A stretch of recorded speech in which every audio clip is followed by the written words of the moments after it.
Namaskar friends and welcome to this press briefing.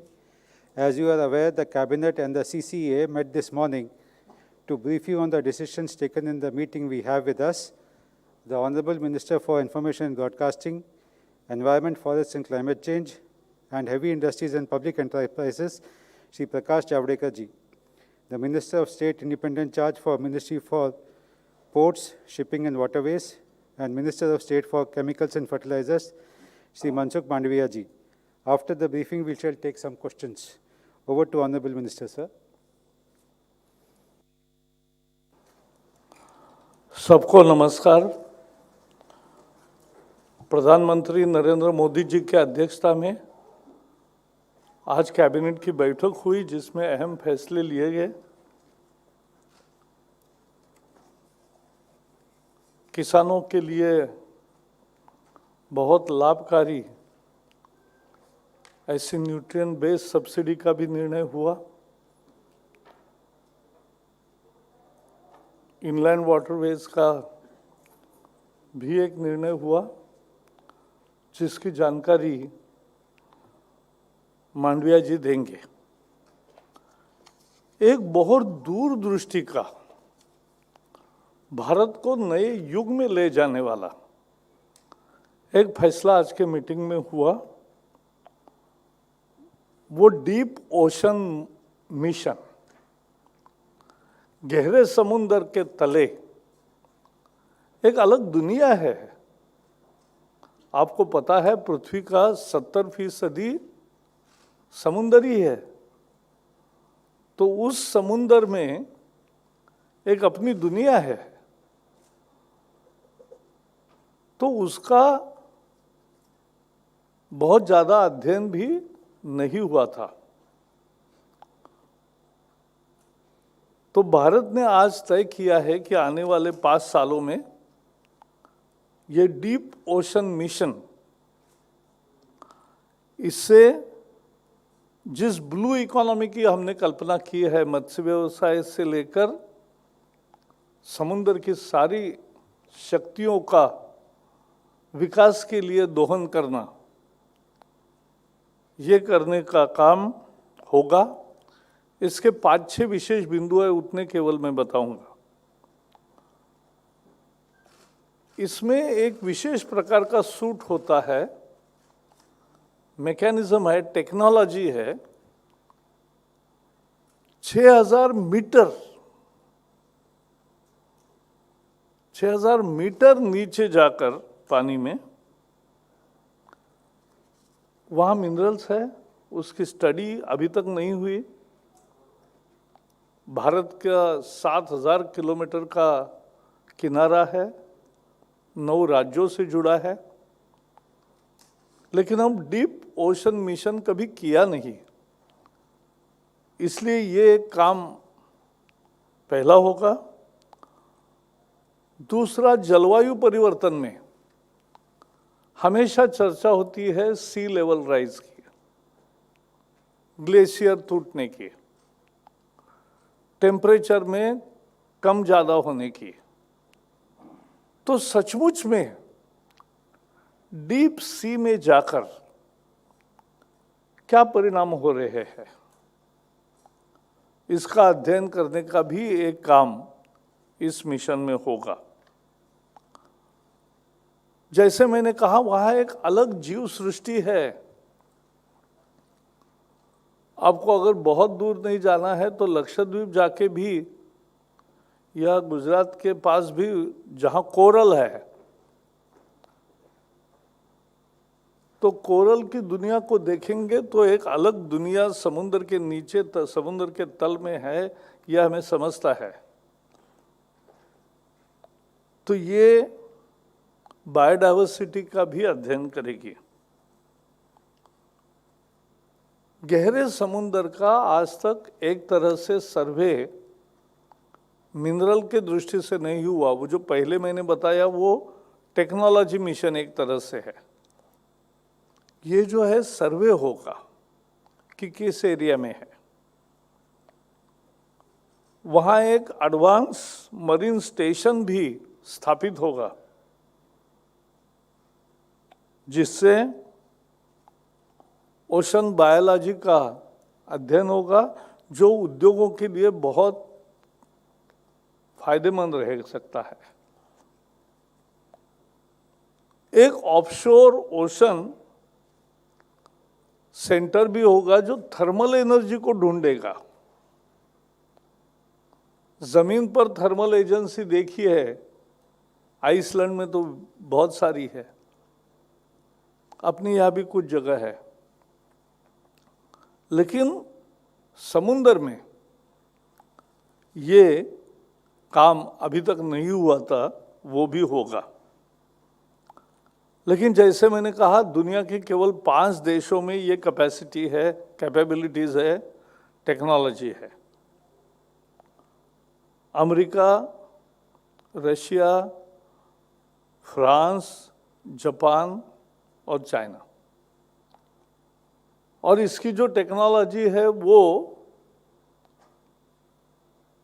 खुले तौर पर बाजार में नहीं मिलती,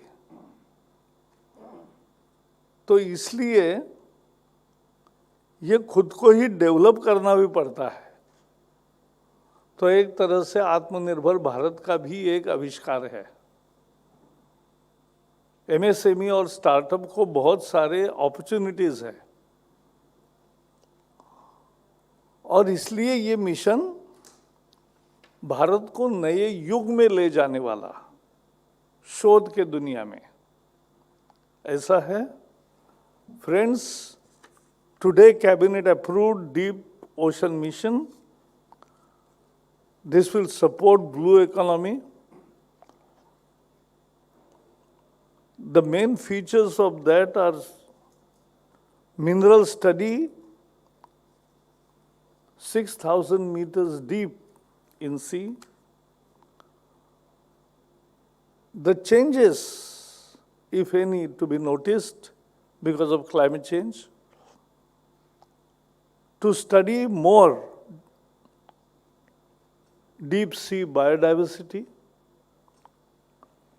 There will be deep sea ocean survey. There will be advanced marine station for ocean biology.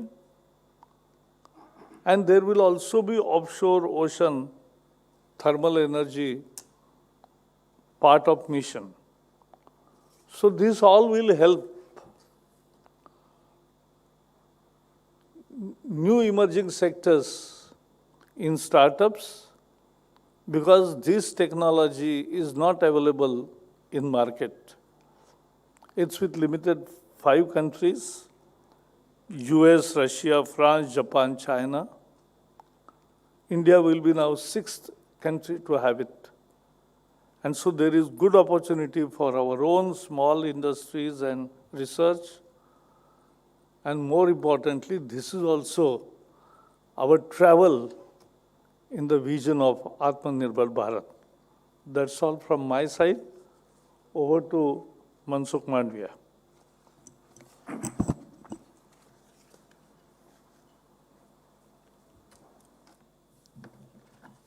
आदरणीय जावड़ेकर जी, हमारे साइंस एंड टेक्नोलॉजी सेक्रेटरी, सभी उपस्थित पत्रकार बंधु भाइयों एवं बहनों,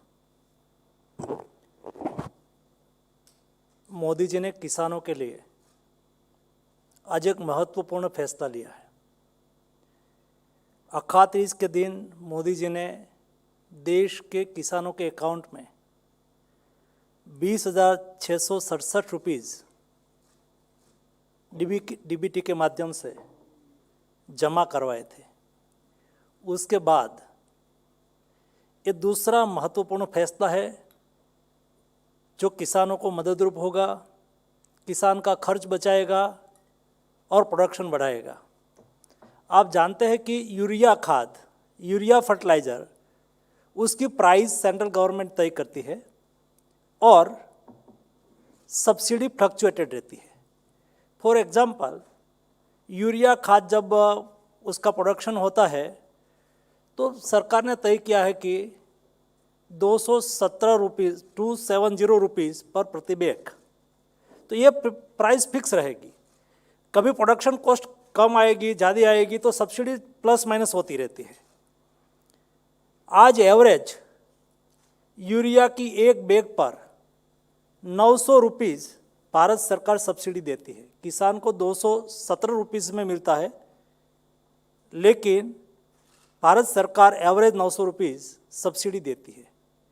जो आज फैसला किया गया, ये किया गया है कि यूरिया के अलावा जो कॉम्प्लेक्स फर्टिलाइज़र है, डीएपी है, एनपीके है, ये सब फर्टिलाइज़र पर सब्सिडी फिक्स होती है और प्राइस मार्केट प्राइस रहती है, वो कंपनी डिसाइड करती है। फॉर एग्जांपल, डीएपी की एक बैग 1700 रुपीज़ में बिक रही थी, 1700 रुपीज़ उसकी कीमत थी। 500 रुपीज़, 500 रुपीज़ हम सब्सिडी देते थे, तो 1200 रुपीज़ को किसान को मिलती थी। सब्सिडी फिक्स होती है और मार्केट उसकी फ्लक्चुएटेड होती है। यूरिया में मार्केट फिक्स होती है, सब्सिडी फ्लक्चुएटेड होती है। तो उसमें आज जो महत्वपूर्ण निर्णय लिया गया, ये लिया गया डीएपी खाद में, डीएपी फर्टिलाइज़र में इंटरनेशनल प्राइस बढ़ गया। इंटरनेशनल प्राइस बढ़ने से इंडिया में प्राइस इसलिए बढ़ता है कि डीएपी बनाने के लिए फॉस्फरिक एसिड की रिक्वायरमेंट होती है और फॉस्फरिक एसिड 80% हमें इंपोर्ट करना पड़ता है मोरक्को, जॉर्डन, सभी कंट्री से, और उसकी प्राइस बढ़ गई मतलब 60 to 70% बढ़ गई। तो स्वाभाविक तौर पर वहाँ से रॉ मटेरियल ला के इंडिया में बनाने वाली कंपनियों ने उसका प्राइस 1900 रुपीज़ कर दिया। तो किसान को प्राइस ज़्यादा हो गया क्योंकि उसकी कीमत 2400 रुपीज़ हो गई। 500 रुपीज़ तो हम सब्सिडी देते ही है। मोदी जी ने आज महत्वपूर्ण फैसला लिया कि किसानों के पर बोझ नहीं आना चाहिए। किसानों को 1200 रुपीज़ में ही खाद मिलना चाहिए। जो पहले 500 रुपीज़ सब्सिडी देते थे, वो सब्सिडी बढ़ा के प्राइस 2400 हो गई, 2400 रुपीज़ हो गई, तो 1200 रुपीज़ सब्सिडी देने का फैसला किया। 1200 रुपीज़ में मिलती थी बैग, उसकी प्राइस इंटरनेशनल प्राइस के मुताबिक 2400 रुपीज़ हो गई। 2400 रुपीज़ में से 500 रुपीज़ हम सब्सिडी देते थे, तो 1900 रुपीज़ उन्होंने मार्केट प्राइस कंपनियों ने रखी, तो 1900 रुपीज़ में किसानों को लेना पड़ेगा। तो मोदी जी ने कहा कि जी नहीं, 1200 रुपीज़ में ही किसान को मिलना चाहिए, तो और 700 रुपीज़ सब्सिडी बढ़ा दिया। 700 प्लस 500 पहले देते थे, तो कुल मिला के 1200 की बैग किसान को मिलेगी। उसके सामने 1200 रुपीज़ सब्सिडी भारत सरकार देगी। 1200 रुपीज़ किसान देंगे, 1200 रुपीज़ भारत सरकार देगी। कुल मिला के डीएपी की एक बैग की प्राइस आज 2400 रुपीज़ हो गई है। वो 2400 रुपीज़ किसान को ना खर्च करना पड़े, किसान के जेब से खर्च ना करना पड़े, किसान खाद का यूज़ कर सके, उसको कोई दिक्कत ना हो, इसलिए सब्सिडी बढ़ा के 1200 के सामने 1200 कर दिया गया। उससे सरकार को कुल मिला के 14,775 मतलब 40,775 रुपीज़ का 14,775 करोड़ का घाटा पड़ेगा। मतलब भारत सरकार को किसानों को सब्सिडी और अधिक देनी पड़ेगी। हर साल भारत सरकार 80,000 करोड़ रुपीज़ फर्टिलाइज़र पर सब्सिडी ऑलरेडी दे रही है। ये 14,000 करोड़ रुपीज़ एडिशनल भारत सरकार बर्डन उठाएगी। किसान को कोई दिक्कत ना हो, किसान को खाद ज़्यादा कीमत से खरीदना ना पड़े, इसलिए एक ही साथ में इतनी ज़्यादा सब्सिडी बढ़ाई हो, ऐसा ये पहला घटनाक्रम है जिसमें एक साथ में सब्सिडी में इतनी बढ़ोतरी की गई हो। एक महत्वपूर्ण फैसले से किसान को फ़ायदा होगा, किसान को ज़्यादा खर्च नहीं करना पड़ेगा, किसान को रेगुलर डीएपी खाद मिलता रहेगा और किसान के हित में महत्वपूर्ण निर्णय आज लिया गया है। दूसरा, आज एक निर्णय कैबिनेट ने जो लिया है वो मेरी port shipping and waterways ministry का है। Port shipping and waterways ministry के माध्यम से आज एक बिल को पार्लियामेंट में ले जाने की अनुमति कैबिनेट को दी गई है। वो बिल है inland vessel bill. Inland vessel bill यानी कि नदी है, उसमें जो वेसल चलता है, शिप चलता है, उसके लिए उसका रेगुलेशन, उसका सिस्टम, उसको ठीक करने के लिए बिल लाया गया है। दो तरह से, जैसा आरटीओ में हमारा व्हीकल का रजिस्ट्रेशन होता है, ऐसे ही शिप का भी रजिस्ट्रेशन होता है, और दो तरीके से होता है। एक इंडियन मर्चेंट शिपिंग एक्ट है, जो बड़े शिप है, डीप सी में जाते हैं, विदेश में जाते हैं, उसका registration Indian merchant shipping act के अंतर्गत होता है। लेकिन नदी में फरने वाले वेसल कोस्टल पर 5 किलोमीटर के समुद्र तट के एरिया में घूमने वाले वेसल छोटे वेसल्स होते हैं, उसको बार्जेज भी बोलते हैं, छोटे मोटे वेसल्स, उसका बहुत बड़ा कारोबार होता है और वो इंडियन वेसल एक्ट के अंतर्गत रजिस्टर होता है। 1917 में मतलब 104 साल पहले एक बना था, पुराना था। उस वक्त कार्गो की भी एक पेटेंट थी। उस वक्त आज के दिन में जो एलपीजी गैस कार्गो हो, तेल का कार्गो हो, कंटेनर कार्गो हो, ऐसा कोई कार्गो नहीं था। उस वक्त ये एक्ट बना था। सभी स्टेट के अपने अपने रूल्स रेगुलेशन थे, उसमें बहुत दिक्कत आती थी और एक स्टेट से दूसरे स्टेट में छोटा बार्जिस को जाना है तो दोनों स्टेट से उसकी मंजूरी लेनी पड़ती थी। ईज ऑफ डूइंग बिजनेस हो, आसानी से वेसल्स एक स्टेट से दूसरे स्टेट में जा सके, आसानी से वेसल्स के कॉमन डिज़ाइन हो, उसके एनवायरमेंटल, सेफ्टी, सिक्योरिटी सभी वेसल्स का समान हो। आज देश में इनलैंड वाटरवेज पर मोदी जी ने जो भार दिया, नदी जल परिवहन आज़ादी के पहले वो सबसे बड़ा ट्रांसपोर्टेशन का माध्यम था, फिर से उसको जागरूक किया गया है। आप देख सकते हो वाराणसी से हल्दिया 1600 किलोमीटर इनलैंड वाटरवेज आज ऑपरेशनल हो चुका है। वहाँ से 200 किलोमीटर सुंदरवन, सुंदरवन से सीधा बांग्लादेश में ब्रह्मपुत्रा रिवर, ये ब्रह्मपुत्रा रिवर पर 800 किलोमीटर प्रोटोकॉल रूट के रूप में भारत सरकार ने 80% खर्च बांग्लादेश गवर्नमेंट को दिया और उसको भी ऑपरेशनल किया। आसाम में, बांग्लादेश से आसाम, आसाम में डुबरी से सदिया दूसरा 900 किलोमीटर, कुल मिला के 4000 किलोमीटर इनलैंड वाटरवेज ऑपरेशनल हो चुका है। जैसे इस समांतर व्यवस्था खड़ी करना बहुत आवश्यक होता है। वाटरवेज तो हमने डेवलप कर दिया, लेकिन ये वाटरवेज में चलने वाले जहाज, ये वाटरवेज में चलने वाले वेसल्स, उसकी सिक्योरिटी, उसकी सेफ्टी, उसका रजिस्ट्रेशन, उसकी सारी व्यवस्थाएं अच्छी तरह से स्मूथ चले, इसके लिए inland waterways act, IV act को आज कैबिनेट ने पारित किया है। वो पार्लियामेंट में लाया जाएगा और पार्लियामेंट की अनुमति के बाद उसका इम्प्लीमेंटेशन किया जाएगा। ऐसा दो डिसीजन फर्टिलाइजर मिनिस्ट्री और port shipping and waterways ministry की ओर से लिया गया है। We'll take some questions now.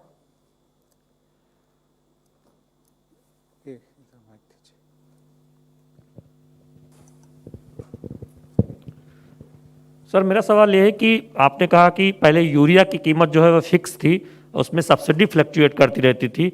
अब डीएपी में भी जो ऐलान प्रधानमंत्री जी ने किया था कि 500 रुपये सब्सिडी बढ़ाई जाएगी, यानी कोई बोझ जो बढ़ी हुई कीमतों का है वो किसानों पर नहीं पड़ेगा, चूँकि अंतर्राष्ट्रीय स्तर पर जो कच्चे सामान हैं उनकी कीमत बढ़ गई थी। तो क्या ये फैसला लिया गया कि जो बाकी फर्टिलाइजर्स हैं, डीएपी और पोटास और बाकी सबके लिए अब एक कीमत फिक्स हो गई है और जो सब्सिडी है वो फ्लक्चुएट होती रहेगी, या फिर ये एक बार की सिर्फ डीएपी के लिए डिसीजन लिया गया? ये एनबीएस सब्सिडी है, न्यूट्रिएंट बेस्ड सब्सिडी है। हमने सब्सिडी केवल डीएपी पर नहीं बढ़ाई है, इंटरनेशनल प्राइस प्लस माइनस हुई तो एनपीके तीनों न्यूट्रिएंट पर, डाई एमोनियम फॉस्फेट, फॉस्फोरस पर भी बढ़ी, पोटाश पर भी बढ़ी और अदर जो न्यूट्रिएंट है उसके पर सभी के पर ये बढ़ाई है, तब जाके वो बैलेंस करेगा। ऐसे बार बार ये सब्सिडी प्लस माइनस, जैसा इंटरनेशनल मार्केट डाउन हो गया तो ये सब्सिडी हम कम भी कर सकते हैं। इंटरनेशनल प्राइस राइज हुआ तो हमने किसानों पर कम से कम बर्डन आए उसका ख्याल रखा है।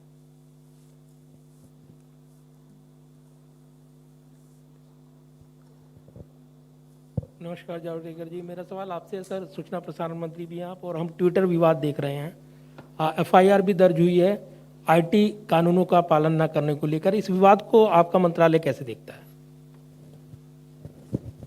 ऐसा है, अभी जो मूल मुद्दा चल रहा है ट्विटर के बारे में, वो रविशंकर प्रसाद जी के दायरे में आता है। तो वो जो है, और वो अभी आप भी जाइए, आपको स्पेशल इंटरव्यू भी देंगे। तो वो कर रहे हैं क्योंकि लोगों को सही भूमिका पता चलना चाहिए।